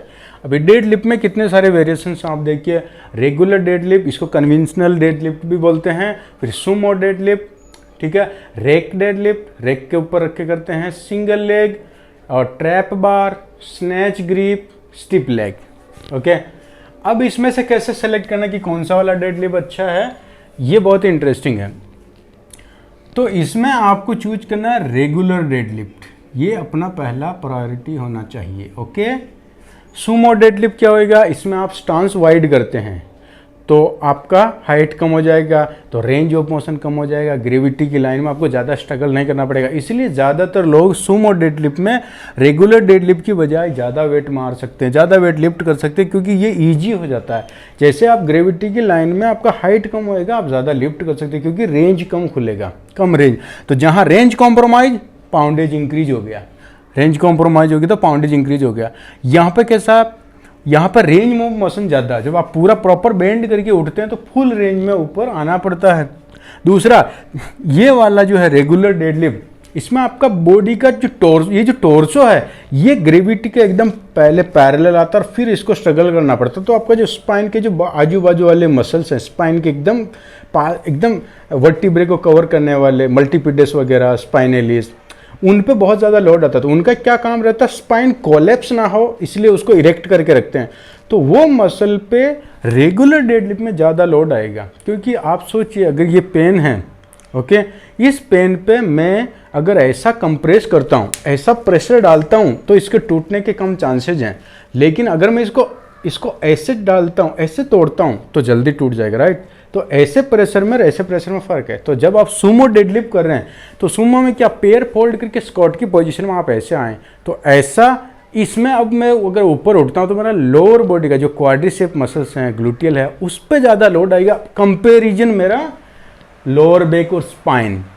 और डेडलिफ्ट हम क्यों करते हैं, स्क्वाट और डेडलिफ्ट में सेम ही मसल काम करता है। तो आप स्क्वाट किया तो ही वो मसल कवर हो गया, लेकिन डेडलिफ्ट हम करते ही इसी पर्पज से कि आपका जो स्पाइन वाला जो मसल्स, जितने भी मसल ग्रुप हैं स्पाइन के आजू वाले में, उनको स्ट्रॉन्ग करने के लिए डेडलिफ्ट किया जाता है, ठीक है। इसीलिए मैं कहता हूँ कि आपको बैक में नहीं लेना, क्योंकि ये एक्सरसाइज जो आप ग्लूट ये इसमें कर रहे हैं डेडलिफ्ट, जब आप डेडलिफ्ट एक्सरसाइज करते हैं और आप जब स्क्वाट करते हैं तो सेम मसल ग्रुप काम करता है, सिर्फ आपका स्पाइन वाला जो एरिया है उसमें कम लोड आता है। क्योंकि डेडलिफ्ट जब आप स्क्वाट करते हैं तो बॉडी वर्टिकल रहता है, खड़ा प्रेशर आता है, ऐसा स्पाइन पे वर्टिकल कंप्रेशर आता है। लेकिन डेडलिफ्ट थोड़ा ऐसा बैंड रहता है, तो ये कैसा टोर्सो के ऊपर ऐसा कोलैप्स ना हो, इसलिए ये मसल पे ज़्यादा लोड आता है। तो आप समझ गए कि रेगुलर डेडलिफ्ट में आपका स्पाइन पे टोर्सो ऐसा ज़्यादा रहता है आगे की तरफ, तो ज़्यादा लोड आता है। सुमो डेडलिफ्ट में खड़ा रहता है तो इस पर ऐसा वर्टिकल लोड आता है। जब तक वो हॉरिजॉन्टल लोड नहीं आएगा तब तक इस पर स्ट्रेस नहीं आएगा, राइट। इसलिए आपको रेगुलर डेडलिफ्ट चूज करना है ओवर सुमो। ओके, फिर है रेक डेडलिफ्ट। ये तो एकदम ही बकवास समझिए आप। रेक डेडलिफ्ट का मतलब पहले ही आपको, नॉर्मली डेडलिफ्ट में हम पूरा नीचे जाके उठाते हैं, लेकिन रैक में क्या होता है, वो जो बारबेल रहता है उसको पहले ही आप हाइट पे, एक पर्टिकुलर हाइट पे, घुटने से थोड़ा नीचे या घुटने की लाइन में पहले आप हाइट पे रख देते हैं। फिर आप कितना ही वेट डाल के जब आपको आधी रेंज में खड़ा होना है तो बहुत ही ईजी है, उसमें ज़्यादा मसल ब्रेकडाउन नहीं होता है, ज़्यादा चैलेंज भी नहीं मिलता है CNS को, क्योंकि जो बॉटम रेंज है जहाँ से स्ट्रगल करके उठाते हैं वेट को, वहाँ तक तो वेट है ही नहीं, ऑलरेडी ऊपर रखा है रैक के ऊपर, तो वहाँ से उठाना तो एकदम ईजी है, कोई भी उठा लेगा। इसलिए आपको रैक वाला ये एकदम बकवास है, इसको हटा देना है। फिर बचा सिंगल डेडलिफ्ट, सिंगल लेग वाला। तो सिंगल लेग में हम स्टेबल नहीं कर पाते हैं। आप डेडलिफ्ट में स्क्वाट से भी ज़्यादा वेट मार सकते हैं, क्योंकि पूरा मसल ग्रुप यूज हो रहा है, ये स्ट्रक्चरल मूवमेंट है, पावरफुल मूवमेंट है, बहुत ज़्यादा हेवी लिफ्ट कर सकते हैं हम अपनी बॉडी से, बॉडी वेट से 3 गुना 4 गुना वेट भी लिफ्ट कर सकते हैं, अगर आपका प्रैक्टिस अच्छा है, काफ़ी टाइम से वर्कआउट कर रहे हैं, स्ट्रांग है तो। लेकिन सिंगल लेग डेडलिफ्ट में वो नहीं होता। सिंगल लेग डेडलिफ्ट कहाँ काम आता है, अगर आपको स्टेबिलिटी वाली एक्सरसाइज करनी है तो, क्योंकि एक लेग को हवा में रख के ये बैलेंस करने वाला एक्सरसाइज है, ये प्रॉपर डेडलिफ्ट नहीं है। तो इसमें क्या होगा, हाथ में ज़्यादा से ज़्यादा डंबल ले सकते हैं, कितना लेंगे 10 20 30, तो वो तो उससे तो कुछ होएगा नहीं। अगर आप 150 किलो से डेडलिफ्ट मारे तो यहाँ 20 किलो 30 किलो का डंबल पकड़ के क्या ही उखाड़ लेंगे, राइट। तो आपको ये सिंगल लेग भी अवॉइड करना, अनलेस कि आपका स्टेबिलिटी से रिलेटेड एक्सरसाइज चल रहा कुछ ऐसा, या फिजियो से रिलेटेड कुछ है, बॉडी को बैलेंस वाला वर्कआउट कराना है, तो ये सिंगल लेग कभी कभार कर सकते हैं, पर नॉट प्रिफरेबल। ओके, ट्रैप बार ये भी बकवास है, क्योंकि ट्रैप बार में क्या होगा, डेड लिफ्ट का मतलब ही होता है कि आपका जो वेट नीचे कोई भी ऑब्जेक्ट है, जमीन पे पड़ा हुआ ऑब्जेक्ट को आगे से हम उठाते हैं, तो हमारा जो सेंटर पॉइंट है, हमारा जो बेस ऑफ सपोर्ट है, इसके बाहर वेट पड़ा रहता है और उसको हम आगे की तरफ से उठाते हैं। वही डेडलिफ्ट का मिमिक्री है। मतलब आप डेडलिफ्ट इसलिए करते हैं कि आपकी डेली रूटीन में जो काम कर रहे हैं उसका मिमिक्री डेडलिफ्ट में हो, राइट। डेडलिफ्ट का मतलब है कि ऐसी फंक्शनल एक्टिविटी कि आपके आगे कुछ सामान पड़ा है उसको आपको उठाना है, राइट। लेकिन ट्रैप बार में क्या होता है, ट्रैप बार में वेट चारों तरफ रहेगा, आप सेंटर में खड़े हैं। ट्रैप बार का मतलब ऐसा बॉक्स वाला रहेगा, उसके बीच में हम खड़े रहते हैं और बार रहता है, तो बार ये बॉक्स, स्क्वायर बॉक्स, और उसके बाजू में प्लेट लगा हुआ, तो हम अगर उसके बीच में रहेंगे तो सिर्फ ऐसे ही स्ट्रेट अप डाउन जा रहे हैं, आपका टोर्सो आगे की तरफ बेंड नहीं हो रहा, तो एक तरह से ये स्क्वाट हो गया, ये डेडलिफ्ट नहीं, ये तो स्क्वाट हो गया। स्क्वाट में वेट यहाँ रखा रहता है और ट्रैप बार में हाथ में ले रहेगा, और हाथ में ले रहेगा तो आपका असिस्टिंग मसल, जो हाथ का जो मसल्स है, वो छोटे छोटे मसल्स है, वो जल्दी थक जाएंगे, तो आपकी लेग्स के मसल से और लोअर बैक के मसल से पहले ही आपका असिस्टिंग मसल थक जाएगा, तो आप ज़्यादा वेट लिफ्ट नहीं कर पाएंगे, उसको अच्छे से ट्रेन नहीं कर सकेंगे। अगर आपका प्राइम मूवर से पहले असिस्टिंग मसल थक रहा है तो आपका प्राइम मूवर ऑप्टिमम ब्रेकडाउन नहीं कर पाएगा। ओके, तो इसलिए आपको ट्रैप बार भी अवॉइड करना है, ये इफेक्टिव नहीं है। ओके, अब आ गया स्नैच ग्रिप। इसमें क्या होता है, वाइड ग्रिप रहता है, मतलब नॉर्मल डेडलिफ्ट में हम इतना सा ग्रिप पकड़ते हैं, स्लाइटली वाइडर देन शोल्डर, लेकिन जो ये रहता है स्नैच ग्रिप का मतलब ये क्लीन जर्क स्नैच वाला जो एक्सरसाइज करते हैं, तो उसमें कैसा पूरा फुल वाइड, और रेंज कॉम्प्रोमाइज करने के लिए फुल वाइड पकड़ते हैं, वो स्पोर्ट्स से रिलेटेड टारगेट रहता है, तो ये उनके लिए ठीक है, ये स्नैच ग्रिप जो एक्चुअली स्पोर्ट्स में किसी कॉम्पिटिशन में है, जहाँ उनको वो क्लीन जर्क वाला स्नैच वाला मिमिक्री करना है, उसका प्रैक्टिस करना, तो उनके लिए ये स्नैच ग्रिप वाला डेडलिफ्ट बेटर है। तो ये एक तरह से स्पोर्ट्स स्पेसिफिक हो गया, तो अगर आपका गोल उससे रिलेटेड है स्पोर्ट्स में, तो आप इसको सेकंड प्रेफरेंस दे सकते हैं। फिर हो गया स्टिप लेग डेडलिफ्ट। अब ये स्टिप लेग डेडलिफ्ट का मतलब क्या होता है, नॉर्मल डेडलिफ्ट करना है लेकिन आपका घुटने के जॉइंट को ब्लॉक करना है, आपका सिर्फ एक सिंगल जॉइंट, इसको आइसोलेशन मूवमेंट में कन्वर्ट करना है, कि नीचे से आप उठा रहे हैं लेकिन सिर्फ हिप जॉइंट को यूज करके घुटने का जॉइंट फोल्ड नहीं हो रहा है। तो ये आपको ध्यान में रखना है कि ये इतना इफेक्टिव नहीं है, क्योंकि एक तो इसको हमने आइसोलेशन कर दिया कंपाउंड मूवमेंट से, और हमने पिछले चैप्टर में पढ़ा था कि compound movement is always better than isolation movement, पर यहाँ पे हमने कंपाउंड को आइसोलेशन कर दिया, तो आधा तो कहानी उधर ही खत्म हो गया। ऊपर से ये हम स्टिप लेग क्यों करते हैं, ज़्यादातर लोग स्टिप लेग डेडलिफ्ट जो करते हैं उनका टारगेट ये रहता है कि हैमस्ट्रिंग के लिए, मतलब उनको लगता है कि अगर मैं घुटने को लॉक करके और डेडलिफ्ट करता हूँ तो मेरा हैमस्ट्रिंग पे ज़्यादा आएगा, लेकिन ऐसा नहीं है, क्योंकि हिप को एक्सटेंड करने का जो मेन काम है, व्हेन टारगेट प्राइम मूवर जो मसल है वो आपका ग्लूटियल ग्रुप है, ग्लूट्स, ग्लूटियल मैक्सिमस, हैमस्ट्रिंग उसको ऊपर से असिस्ट करता है। तो कभी भी आप चाहे घुटने को लॉक करें या नहीं करें, आपका हिप का एक्सटेंशन में जो प्राइमरी टारगेट रहेगा वो आपका ग्लूटियल ग्रुप रहेगा, उसके बाद में सेकेंडरी हैमस्ट्रिंग रहेगा। तो आप घुटना फोल्ड करके नहीं करके आप हैमस्ट्रिंग को प्राइम मूवर नहीं कर सकते हैं, क्योंकि जब घुटने को लॉक करके हम नीचे जाके बेंड करके ऊपर आते हैं वेट के साथ में, तो पीछे की तरफ ज़्यादा खिंचाव आता है, क्योंकि घुटना लॉक है, तो आपका वो जो स्टिफनेस बढ़ गया, आपका जो चेन खींच रहा है, तो जब नीचे जाते हैं, आपने देखा रहेगा हम लोग स्ट्रेचिंग करते हैं तो नीचे घुटना लॉक करके हम ये वाला स्ट्रेचिंग करते हैं लोअर बैक का, तो कैसा पेन होता है। तो सेम इसमें जब आपने घुटना लॉक कर दिया है और फिर नीचे जाके बैठ रहा है, तो ये ज़्यादा खिंचाव आ रहा, और ये खिंचाव की वजह से हमको ऐसा फील हो रहा है कि हैमस्ट्रिंग पे डायरेक्ट ये आ रहा लोड, ग्लूट्स पे नहीं, लेकिन ग्लूट्स को वो बाउंस, वो डायरेक्ट जंप करके तो हैमस्ट्रिंग पे नहीं जाएगा ना मूवमेंट। ओके, तो ये भी आपका क्लियर हो गया कि स्टिप लेग डेडलिफ्ट में हैमस्ट्रिंग का जो टारगेट रहता है वो नहीं है, ये फॉल्स है। ओके, ये जो मिथ है कि हैमस्ट्रिंग ज़्यादा इन्वॉल्व होएगा कंपैरिजन टू ग्लूट्स, बट ऐसा पॉसिबल नहीं है। दूसरा रीज़न ये है कि ये कहाँ यूज करना है, ये इंजरी रिलेटेड है, स्पेशल पॉपुलेशन का, जिसमें समझो किसी के घुटने में प्रॉब्लम है, घुटने का इंजरी है और वो घुटना फोल्ड करके कोई एक्सरसाइज नहीं कर सकते, तो घुटने को लॉक करके भी आप अपने ग्लूट्स को ट्रेन कर सकते हैं, तो उसके लिए ये हेल्पफुल है। तो ऐसी सिचुएशन में आपको स्टिप लेग डेडलिफ्ट चूज करना है जब आपको घुटने से रिलेटेड कोई प्रॉब्लम हो, अदरवाइज स्टिप लेग को भी कट। तो स्नैच ग्रिप कट, ये भी नहीं, ये भी नहीं, ट्रैप बार नहीं, सिंगल लेग नहीं, ओके, रैक नहीं, सुमो नहीं। तो पहला प्रेफरेंस क्या हो गया, रेगुलर डेडलिफ्ट। फिर सेकंड अगर आपको जाना है तो मैं बोलूँगा ये सुमो। ओके, पहला आपका रेगुलर डेडलिफ्ट कोशिश करिए। तो ये डेडलिफ्ट हो गया, ये बैक एक्सटेंशन हो गया। अब आते हैं हम काफ के ऊपर। अभी हमारा ये लोअर बॉडी का एक्सरसाइज चल रहा है। काफ में क्या होएगा, स्टैंडिंग काफ, सीटेड काफ, डंकी काफ, वन लेग, प्लायोमेट्रिक और फार्मर्स वॉक। ओके, स्टैंडिंग काफ का मतलब खड़े होके कर सकते हैं। इसमें आप डंबल के साथ कर सकते हैं, मशीन के साथ कर सकते हैं, बारबेल के साथ कर सकते हैं। बारबेल के साथ कहाँ करेंगे, स्मिथ मशीन पे। स्मिथ मशीन पे वेट लगा के उसमें लॉक रहता है। लॉक लगाना नहीं भूलें, प्रॉपर चेक करें सेफ्टी लॉक को, क्योंकि कभी कभी होता है जब आप जिस पैड पे, स्टेपर बोर्ड पे काफ रिलीज कर रहे हैं स्मिथ मशीन पे, और कभी कभी वो फ्लिप हो जाता है तो सीधा वेट आपके ऊपर कोलैप्स होकर आप गिर जाएंगे, इंजरी के 100% चांसेज हैं।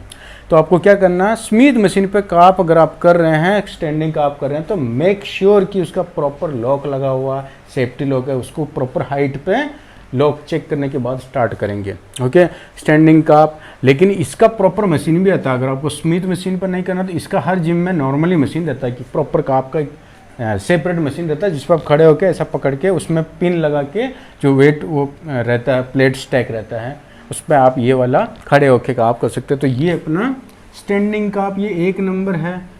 और सीटेड काफ इसका वेरिएशन नहीं है, ये ध्यान में रखिए हमेशा।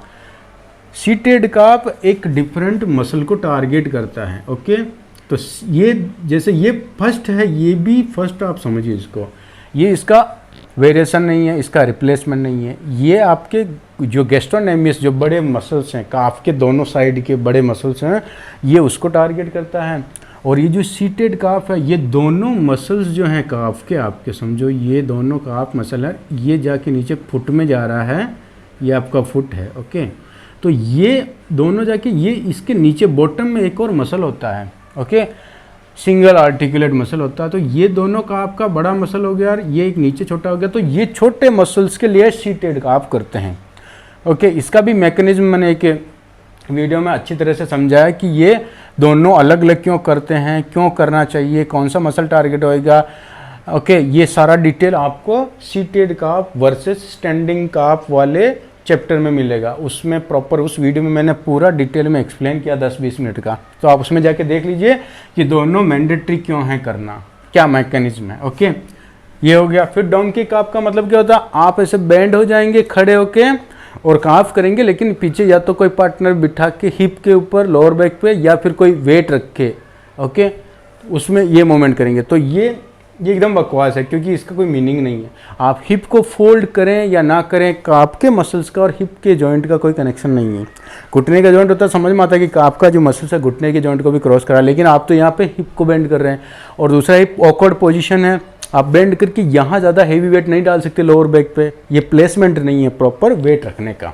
तो सिंगल लेग ये डंकी काफ कैंसल। वन लेग, ये वन लेग आप ट्राई कर सकते हैं, लेकिन काफ मसल में एक तो रेंज कम होता है ऑलरेडी। ओके, और दूसरा सिंगल लेग करेंगे तो ये ऐसी सिचुएशन में करना है सिंगल लेग जब आप आउटडोर एक्टिविटी कर रहे हैं। ओके, या फिर आप गार्डन में कर रहे हैं जहाँ ज़्यादा वेट अवेलेबल नहीं है, तो अपना बॉडी वेट का सारा वजन एक पैर पर डालेंगे तो थोड़ा एक तरह से इंटेंसिटी बढ़ गया। फिर एक हाथ में डंबल ले लिया, दोनों हाथ में डंबल ले लिया, तो इंटेंसिटी का ऑप्शन नहीं है, तो आप सिंगल लेग करेंगे। अदरवाइज मशीन पे आप प्रॉपर कर सकते हैं, क्योंकि हेवी वेट है आपके पास, तो दोनों उधर भी आप चाहें तो 1 बाय 1 कर सकते हैं, आइसोलेटर मूवमेंट बना सकते हैं, लेकिन काफ में आप बहुत ज़्यादा हेवी लिफ्ट कर सकते हैं, तो आपके ऊपर है। लेकिन सिंगल लेग नॉर्मली ऐसी सिचुएशन में जब ज़्यादा वेट अवेलेबल नहीं है, अदरवाइज हमेशा मशीन पर दबा के आप वेट मारे काफ रेजेस का। ठीक है, तो ये अपना हो गया है वन लेग, प्लायोमेट्रिक और फार्मर्स, ये दोनों भी लेस इफेक्टिव की। फार्मर्स वॉक मतलब आपको ऐसे टॉप पे हाथ में वेट लेके चलना है टॉप पे, तो जब भी आप ये ऐसा वॉक करें तो ये एक तरह से फंक्शनल मूवमेंट हो गया, फंक्शनल ट्रेनिंग का पार्ट हो गया। हाई इंटेंसिटी के साथ काफ का ट्रेनिंग नहीं हुआ है। ओके, क्योंकि अगर आप 10-20 फीट जाके आ रहे हैं, मतलब 20-30 रिपीटेशन मार लिया, मतलब आपके वो आपकी मसल्स के रीजन में, मसल के कंपैरिजन में बहुत ही लाइट वेट है, तो आपको ये भी नहीं करना। ओके, और ये प्लायोमेट्रिक मतलब ऐसा जंप करते हैं ना बॉक्स पे, काफ के ऊपर जंप करते हैं, तो वो भी एक तरह से फंक्शनल ट्रेनिंग का पार्ट है, वो एरोबिक का पार्ट हो गया, वो वेट ट्रेनिंग का पार्ट नहीं है। तो ये सब फैंसी चीज़ें हैं, आपको अवॉइड करना है। तो मेन आपका टारगेट होना चाहिए स्टैंडिंग काफ और सीटेड काफ और ये प्रॉपर मशीन पे, दोनों काफ की मशीन पे। ओके, तो ये अपना काफ हो गया। अब इसके बाद में लेग कर्ल, जो मेरा फेवरेट एक्सरसाइज है, लेग कर्ल स्क्वाट के बाद। अब लेग कर्ल में क्या अलग अलग वेरिएशंस हैं, लेकिन आपको मैकेनिज्म समझना है इसका। देखिए लेग कर्ल में सीटेड होता है एक प्रॉपर बैठ के, जैसे लेग एक्सटेंशन मशीन होता है सेम मशीन होता है, लेकिन लेग एक्सटेंशन में नीचे की तरफ ऊपर की तरफ दबाते हैं, एक्सटेंड करते हैं घुटने का एक्सटेंशन, और उसका ऑपोजिट फ्लेक्शन, घुटना फ्लेक्शन करते हैं, तो वो लेग कर्ल मशीन पे होता है। अब लेग कर्ल मशीन में आपने ये सीटेड किया, ये सबसे बेस्ट ऑप्शन है, ये पहला आपको टारगेट रखना है, बेस्ट ऑप्शन है। क्यों? क्योंकि इसमें क्या होता है, लेग कर्ल वाली जो मशीन, जो मसल्स हैं, हैमस्ट्रिंग वाले 4 मसल्स हैं, वो बाय आर्टिकुलेट मसल्स हैं। ओके, बाय आर्टिकुलेट मतलब आपके हिप जॉइंट को भी क्रॉस कर रहे हैं और आपके घुटने के जॉइंट को भी क्रॉस कर रहे हैं।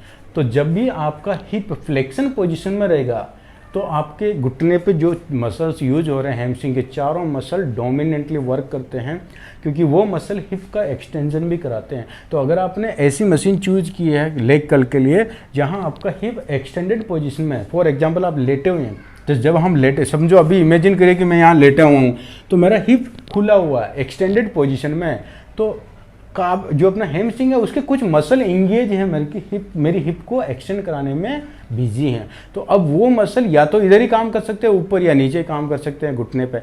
तो ऑलरेडी मैंने अगर ऊपर इंगेज कर दिया तो भी वो नीचे काम नहीं करेंगे एफिशिएंटली, एक ही तरफ एक मुंह पे एफिशिएंटली वो 80-90% काम करते हैं। तो सीटेड में क्या होगा, जब मैं बैठता हूँ तो मेरा हिप जो है ना फोल्ड हो गया, जैसे आप बैठेंगे ना हिप फोल्ड हो गया, हिप फ्लेक्शन हो गया, मतलब ऊपर से रिलीज हो गया। हैमस्ट्रिंग के जो मसल्स थे 4 ऊपर से मैंने रिलीज कर दिए 3 मसल। तो अभी क्या होगा, वो पूरा 100% देगा अपना घुटने की जॉइंट को फ्लेक्स कराने में, घुटने की जॉइंट को फोल्ड कराने में। तो घुटने के जॉइंट के थ्रू आप हैमस्ट्रिंग मसल को अच्छे से ट्रेन कर सकते हैं, हिप जॉइंट के थ्रू नहीं, क्योंकि हिप जॉइंट में हमेशा वो ग्लूटियल ग्रुप को असिस्ट करता है, ग्लूटियल मैक्सिमस के साथ में काम करता है, लेकिन डोमिनेंट नहीं होता है। ओके, तो ये समझ गए आप मैकेनिज्म की सीटेड काफ जो है, सीटेड लेग कर्ल जो है वो क्यों बेस्ट है। ओके, और इसके अंदर भी एक मशीन आता है आइसोलेटरल सीटेड काफ, जो रेयरली किसी जिम में मिलेगा, इंडिया में मैंने देखा नहीं है, सबसे बेस्ट होता है। उसमें क्या होता है, लेग कर्ल आप कर रहे हैं लेकिन उसका जो पेड है वो सेपरेट होता है, दोनों लेग्स का अलग अलग पेडल होता है। तो आप एक लेग को दबाएंगे तो एक ही लेग का वेट नीचे जाएगा, दूसरे को दबाएंगे तो दूसरा वाला, मतलब दोनों लिम्ब, लोअर लिम्ब दोनों साथ में काम करेगा, लेकिन इंडिविजुअल, इंडिपेंडेंट, एक दूसरे पर डिपेंड नहीं होंगे। तो उससे क्या होएगा, सिमेट्रिकल डेवलपमेंट होएगा, किसी का एक लेग स्ट्रॉन्ग रहता है, एक वीक रहता है, तो वो जो डिफरेंस है वो खत्म हो जाता है अगर आप ऐसा मशीन यूज कर रहे हैं आइसोलेटरल वाला। ओके, तो ये अपना सीटेड हो गया। फिर लाइंग हो गया। एक आता पुराने ज़माने में, पुरानी लोकल मशीन में होता था कि आप पूरा फ्लोर पे लेट जाएंगे वो बेंच पे और फिर लेग कर्ल करेंगे। उसमें क्या होता है, आपका हिप जो है ना पूरा खुला हुआ है, तो आपका हैमस्ट्रिंग मसल है, समझो अगर आपका फॉर एग्जांपल ये वाला पोर्शन है, ये आप ऐसे वो बेंच के ऊपर ऐसे लेटे हैं, तो आपका हिप अभी खुला हुआ है, तो ये हिप है समझो, और ये आपका घुटने का जॉइंट है। तो अगर मैं घुटने के जॉइंट को ऐसे करता हूँ तो ये मसल इधर ऑलरेडी इंगेज है, तो इधर जब हिप में इंगेज है एक्सटेंड करने में, तो ये फ्लेक्शन नहीं कर पाएंगे प्रॉपर। तो ये जो है पुराना वाला मशीन है, ये इतना इफेक्टिव नहीं है, यूजलेस है, क्योंकि अभी नया टेक्नोलॉजी वाला मशीन आया। तो जब मेरा हिप अगर एक्सटेंडेड पोजीशन में रहेगा और इधर मैं और कोशिश करूँगा, इधर पहले से ये हैमस्ट्रिंग मसल इंगेज हैं, बिजी हैं, यूज हो रहे हैं, और इधर मैं और ट्राई करूँगा तो क्या होएगा, यहाँ से नहीं हो पाएगा, फिर ज़बरदस्ती करूँगा तो ब्रेन मैसेज देगा कि भाई पहले यहाँ से बंद करो, यहाँ ये मसल को यूज करना बंद करो, तभी मैं इधर से ज़्यादा वेट लिफ्ट कर पाऊँगा। तो जब भी यहाँ ज़्यादा वेट डालेंगे तो क्या होएगा, हिप उठने की कोशिश करेगा। आपने देखा रहेगा पुराने ज़माने में, मतलब पुराने ऐसे लोकल जिम में जब आप वो मशीन यूज़ करते हैं जो फ्लैट होता है, तो जैसे आप वेट मारने की कोशिश करते हैं, घुटने को पीछे की तरफ फोल्ड करने की कोशिश करते हैं, तो आपका हिप ऊपर जाता है। कुछ लोग तो हिप को दबाते भी हैं, तो वो तो और भी ज़्यादा डेंजरस हो जाता है। वो हिप उठ ही इसलिए रहा, ब्रेन मैसेज दे रहा है, आपके मसल्स के थ्रू ब्रेन मैसेज दे रहा है कि हिप को उठा के फोल्ड करो, तभी जाके घुटने से ज़्यादा लिफ्ट कर पाओगे, क्योंकि ये मसल ऑलरेडी हिप जॉइंट पे बिजी हैं। हिप जॉइंट से हटाओ ताकि घुटने के जॉइंट पे काम करें, राइट। तो ऐसा नेचर का मैकेनिज्म है, लेकिन हम लोग उल्टा करते हैं, उसको दबा, हिप को भी दबा रहे हैं उधर वेट भी, तो वो इंजरी ओरिएंटेज हो जाता है। वो कब होता है? ये लाइंग वाली मशीन में। तो ये एकदम बकवास मशीन हो गई। ओके, दूसरा है बेंट लाइंग। बेंट लाइंग मतलब ये मशीन के बाद में जब थोड़ा सा समझ बड़ा लोगों का इस बायोमैकेनिक्स के बारे में थोड़ा अवेयरनेस आया, तो फिर ये सेकंड पार्ट में ये मशीन आया। मतलब ये इसके बाद में ये नया एक अपडेट आया था, जिसमें क्या होता है, ये पूरा का पूरा फ्लैट था मशीन बेंच, और इसमें क्या थोड़ा सा कर्व वाला, ये ऐसा आपने देखा रहेगा जिम में, सा कर्व वाला मशीन आया, जिसमें आप लेट के यहाँ पकड़े हैंडल को और आपका हिप थोड़ा सा यहाँ से ऐसा कर्व है, ऐसा डोम बना हुआ है। तो ये इससे बेटर है, क्योंकि यहाँ पे एटलीस्ट आपका हिप थोड़ा सा फ्लेक्शन में है, थोड़ा सा फ्लेक्शन पोजीशन में है, तो आप और यहाँ पे घुटने के जॉइंट पे हैमस्ट्रिंग मसल को ज़्यादा यूज कर पाएंगे। ओके, तो ये एकदम फ्लैट था, ये पार्शल, और ये पूरा का पूरा एल सीटेड। ओके, तो ये सबसे बेस्ट है। तो जब भी आप लेग कर्ल कर रहे हैं, तो जिम के अंदर भले ही सारी मशीन है, ये बेंट लाइंग है, सीटेड है, और भी है, ड्रामा बहुत सारा रहेगा। वो लोग मार्केटिंग के लिए करते हैं कि हमारे पास इतने वेरिएशंस वाली मशीन है, लेकिन आपको समझना है कि सारी मशीन बकवास है, ऐसे जगह घेर कर रखा है। आपका टारगेट होना चाहिए, आप किसी भी जिम में विजिट करने जा रहे हैं या ज्वाइन करना है, आपको ऑब्जर्व करना है, तो सबसे पहले आपको ये मशीन चेक करनी है। पूरी जिम में कुछ भी नहीं रहेगा चलेगा, लेकिन ये मशीन होना बहुत ज़रूरी है, क्योंकि हर एक एक्सरसाइज बॉडी पार्ट को आप हाई इंटेंसिटी के साथ, बॉडी वेट के साथ भी ट्रेन कर सकते हैं, TRX से कर सकते हैं, और बहुत सारे ऑप्शन मिल जाएंगे। लेकिन ये वाली एक्सरसाइज जो है ना, आप घर पे नहीं कर सकते हैं, हर जगह हैमस्ट्रिंग में कॉम्प्रोमाइज़ होएगा। तो ये मेरा पहला आपका सजेशन है कि जब भी आप जिम जा रहे हैं, कुछ हो ना हो, ये सीटेड लेग कर्ल होना चाहिए। अगर किसी जिम में सीटेड लेग कर्ल मशीन नहीं है, तो आप उस जिम को ज्वाइन मत करिए, ये मेरा सजेशन है आपको, नहीं तो आपका पैसा वेस्ट जाएगा। तो सीटेड ये वाला चूज करना है। लाइंग कैंसिल कर दीजिए, बेंट लाइंग कैंसिल कर दिए, TRX अगर आप घर पे कर रहे हैं तो TRX पे आप जैसे लेट गए फ्लोर पे, बेंच पे, सॉरी अपना मैट लगा के उस पर लेट गए, TRX का हाइट नीचे करके उसमें पैर लगा के फिर हम ऐसा करते हैं। लेकिन वो कैसा पैरेलल मूवमेंट हो रहा है, ग्रेविटी के पैरेलल जब भी मूवमेंट होता है तो मसल के ऊपर लोड नहीं आता है, चैलेंज नहीं मिलता। तो ये TRX भी बकवास हो गया। आइसोलेटरल मतलब यही सेम वाला जो मैंने बताया, सीटेड होता है, ये सीटेड होता है, लेकिन ये आइसोलेटरल मतलब इंडिविजुअल मूवमेंट होता है, वो एडवांस मशीन होता है। तो ये आइसोलेटरल अगर ये मशीन में अवेलेबल है तो ये करेंगे, नहीं तो सीटेड आपके पास ऑप्शन है। फिर है सिंगल लेग। सिंगल लेग मतलब ये अगर आइसोलेटरल मशीन है तो आपको सिंगल लेग करने की ज़रूरत नहीं है, अदरवाइज सिंगल लेग इस पे कर सकते हैं आप। ओके, तो इसको अल्टरनेट कर सकते हैं, एक बार सिंगल लेग किया, एक बार दोनों लेग किया। और अगर ये मशीन है तो बेस्ट ऑप्शन है, सिंगल लेग भी हो रहा, ये वाला सीटेड भी हो रहा, दोनों एक साथ। ओके, फिर उसके बाद में है वॉल स्लाइड डिस्क। ये भी बकवास है कि आप फ्लोर पे लेट गए हैं, घुटने को 90 डिग्री फोल्ड किया, उसके नीचे पैड लगाए और घिसने वाले नीचे फ्लोर पे ऐसा स्लिप कराने के लिए दोनों पैर के नीचे रखा और फिर वो ऐसा स्लाइड करा। लेकिन वो भी क्या हो रहा, ग्रेविटी के पैरेलल मूव हो रहा, उसमें भी कुछ रेजिस्टेंस नहीं मिल रहा है, तो ये भी एकदम बकवास है। ओके, ये वाला। फिर पोज वाला, ये पोज करके आपने हैमस्ट्रिंग पे मतलब एक सेट मार के उधर होल्ड किया, पोज किया, फिर तो पोजिंग वाला जितना भी एक्सरसाइज होता है उसका भी कोई बेनिफिट एक्स्ट्रा नहीं है। ओके गाइस, तो अभी देखो लेग कर्ल में आप क्या देखना है, कितना ही वेरिएशन है, आपको इसके साथ स्टिक रहना है। अब लास्ट में एक आता डोर्सिफ्लेक्शन, जो 90% लोग अवॉइड करते हैं इस एक्सरसाइज को, लेकिन ये आपको करना चाहिए। ओके, ये क्या आपने देखकर नोटिस किया रहेगा, फील किया रहेगा, जब भी आप रनिंग करते हैं तो रनिंग करते टाइम सिन बोन में ज़्यादा पेन होता है।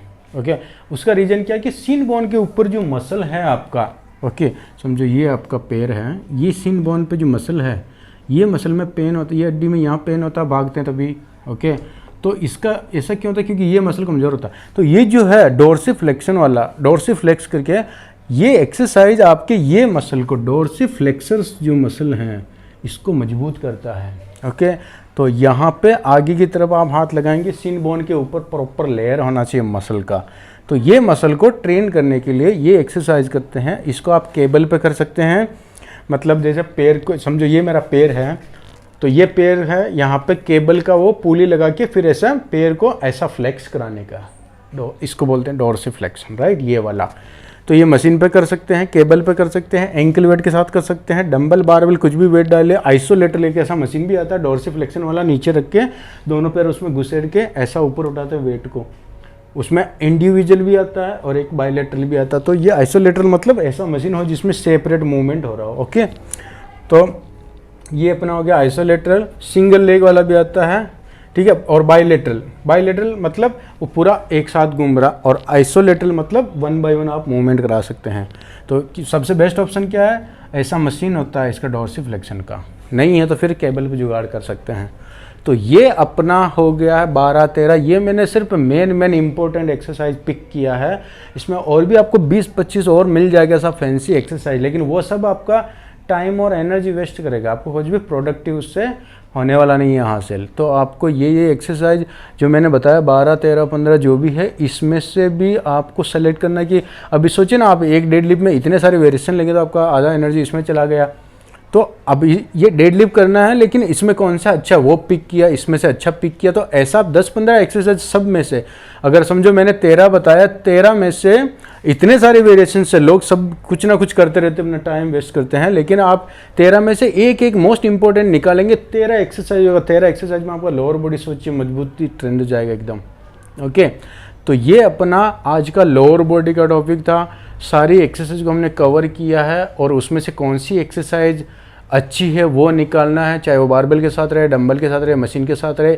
जब आप ये मैकेनिज्म समझ जाते हैं, इसका कॉन्सेप्ट समझ जाते हैं, तो आप खुद चूज कर सकते हैं कि मुझे इस मसल को ट्रेन करने के लिए ये वेरिएशन लेना। आपके सामने जिम में आप जाएंगे, एक ही मसल को ट्रेन करने के लिए 10 वेरिएशन है, आपको 10 नहीं करने, क्योंकि वेरिएशंस इंपॉर्टेंट नहीं है। एक पर्टिकुलर एक्सरसाइज उठाइए जो ज़्यादा इफेक्टिव है, और उस पर आपका मास्टरी होना चाहिए, तभी जाके आपको मस्त फिजिक मिलेगा, मसल अच्छा स्ट्रांग होएगा, आपका स्ट्रेंथ बढ़ेगा, आपका लीन मास बढ़ेगा, और आपका फैट लॉस जल्दी होएगा, अच्छा रिजल्ट मिलेगा। ओके, उसके लिए आपको इम्पोर्टेंट एक्सरसाइज को कवर करना है। तो अभी लोअर बॉडी में जितनी भी इम्पोर्टेंट एक्सरसाइज है, उसमें वेरिएशंस कौन सा इम्पोर्टेंट है वो हमने इसमें कवर किया। तो इससे रिलेटेड आपको कोई भी कन्फ्यूज़न रहेगा तो आप मेरे को कमेंट बॉक्स में बताइए, फिर हम उस पर आगे डिस्कस करेंगे। और अगले चैप्टर में अपना पार्ट 4 आने वाला है, उसके अंदर हम अपर बॉडी से रिलेटेड ऐसे ही हम एक्सरसाइज लेके आएंगे, जितनी इंपॉर्टेंट एक्सरसाइज है वो लाएंगे। फिर उसमें ऐसे जितने वेरिएशंस हैं, आज जैसा हमने कैसा कवर किया कि एक पर्टिकुलर एक्सरसाइज है, इसके कितने वेरिएशंस है, कौन सा वेरिएशंस अच्छा है। जब आप सारी एक्सरसाइज की कहानी समझ जाएंगे, तब भी आप अपना जो चार्ट बना पाएंगे एक्सरसाइज का। तो फिर उसके बाद हम देखेंगे कि अगर आप बिगिनर हैं तो बिगिनर के लिए मैं पूरी लिस्ट बनाऊंगा। ये आप बिगिनर, आपको इतनी एक्सरसाइज दे रहा हूँ, समझो अगर मैंने यहाँ लिखा कि ये बिगिनर के लिए एक चार्ट है, और मैंने उसमें 30 एक्सरसाइज मेंशन कर दी। अब मैं आपको बोलता हूँ कि सर ये आपका चार्ट है, 30 एक्सरसाइज मेंशन की, लेकिन आपको खुद अपना एक बिगिनर का चार्ट बनाना है, लेकिन 10 एक्सरसाइज से ज़्यादा नहीं होनी चाहिए। क्यों, एक एक्सरसाइज को आप 10 मिनट दे रहे हैं, 1 घंटा वर्कआउट करें तो कितनी होगी, 6 एक्सरसाइज। लेकिन फिर भी मैं आपको 10 लिमिटेड मतलब 10 तक का बता रहा हूँ कि आप ज़्यादा से ज़्यादा 10 एक्सरसाइज उठा लीजिए 30 एक्सरसाइज में से। तो अब आप वो 30 एक्सरसाइज की लिस्ट में से 10 कौन सी उठाएंगे, अगर आज आपने ये सीखा है तो आप अच्छी तरह से उठा पाएंगे। सेम ऐसा ही हम अपर बॉडी में भी करेंगे। अपर बॉडी का भी जब पूरा कॉन्सेप्ट क्लियर हो जाएगा, तब भी आप इजीली अपना डाइट, अपना चार्ट बना लेंगे एक्सरसाइज का, कि अब मुझे ये 30 एक्सरसाइज है अपर बॉडी की, उसमें से मेरे को अगर चार्ट में 10 एक्सरसाइज बनानी है, 10 एक्सरसाइज का मेरा अपर बॉडी का चार्ट बनाना है बिगिनर लेवल पे, तो मैं कौन सी 10 उठाऊं, राइट। तो ये समझे हैं आप अच्छी तरह से, इसीलिए आप चार्ट बना पाएंगे, नहीं तो सब मेस्टेप है। क्योंकि बहुत सारी ऐसी एक्सरसाइज है जिसमें आपका एनर्जी और टाइम तो उतना ही जा रहा है, लेकिन आउटपुट उतना नहीं आ रहा। तो कुछ ऐसी एक्सरसाइज होती है जिसमें अगर आपने 100% एनर्जी दिया, 100% टाइम दिया, तो उसका आउटपुट 90-95% आपको मिलेगा। लेकिन कुछ ऐसी एक्सरसाइज होती है जो बायोमैकेनिकल एंगल से ग्रेविटी की लाइन में वो उसको कितना चैलेंज मिल रहा, उस कैलकुलेशन के हिसाब से अगर आप देखेंगे तो आपका 100% एनर्जी और 100% टाइम गया, लेकिन आउटपुट कितना आएगा 10-15%। और अगर आपने गलती से, समझो आपको अवेयरनेस नहीं है और आपने सारी एक्सरसाइज की लिस्ट में से समझो 30 में से 10 चूज करनी थी, और वो 10 ही ऐसी बकवास एक्सरसाइज आपने चूज कर ली, लेकिन आपको नहीं मालूम था कि ये इफेक्टिव है कि नहीं है, क्योंकि आपने कॉन्सेप्ट पहले हो सकता नहीं ध्यान में, कहीं सीखा नहीं रहेगा, तो आप ऐसे ही मेहनत कर रहे थे जिम में, ऐसे अपना टाइम जा रहा था, लेकिन आपको रिजल्ट नहीं मिल रहा था। तो ये सारी चीज़ें सीखने से आपको क्या फ़ायदा होगा, आप खुद अपना वर्कआउट प्लान बना सकते हैं, अगर समझो आपने 1 महीना, समझो आप बिगिनर हैं, आपने 1 महीना वर्कआउट किया, ऐसे 30 अलग अलग, समझो मैंने 30 एक्सरसाइज आपको अपर बॉडी दिया, 30 एक्सरसाइज लोअर बॉडी दिया। अब मैं आपको बोलता हूँ आप बिगिनर है, फुल बॉडी का एक वर्कआउट प्लान बनाइए और 10 एक्सरसाइज लोअर बॉडी के लिए, 10 अपर बॉडी के लिए, 20 एक्सरसाइज आपको छांटना है, इसमें से निकालना है टोटल 60 एक्सरसाइज की लिस्ट में से। तो अब ये पूरा जब चैप्टर आप देख लेंगे, अपना सीरीज जो पार्ट चल रहा प्रोग्राम का, देखने के बाद आप आराम से अपना बिगिनर लेवल का वो 10 एक्सरसाइज उठा के अपना चार्ट बना सकते हैं बिगिनर का। ऐसे ही फिर हम सिखाएंगे कि इंटरमीडिएट है तो इंटरमीडिएट की मैं एक्सरसाइज की लिस्ट बनाऊंगा, फिर मैं बोलूँगा चलो आप इंटरमीडिएट हैं, अभी आपको वर्कआउट प्लान करना है कि एक दिन आपका अपर बॉडी रहना चाहिए, दूसरे दिन आपका लोअर बॉडी होना चाहिए, तीसरे दिन कार्डियो होना चाहिए। तो अपर बॉडी लोअर बॉडी में ये जो 100 एक्सरसाइज है उसमें से आपको लेना है सिर्फ 20 एक्सरसाइज, लेकिन वो सबसे इफेक्टिव वाला एक्सरसाइज पिक करना है।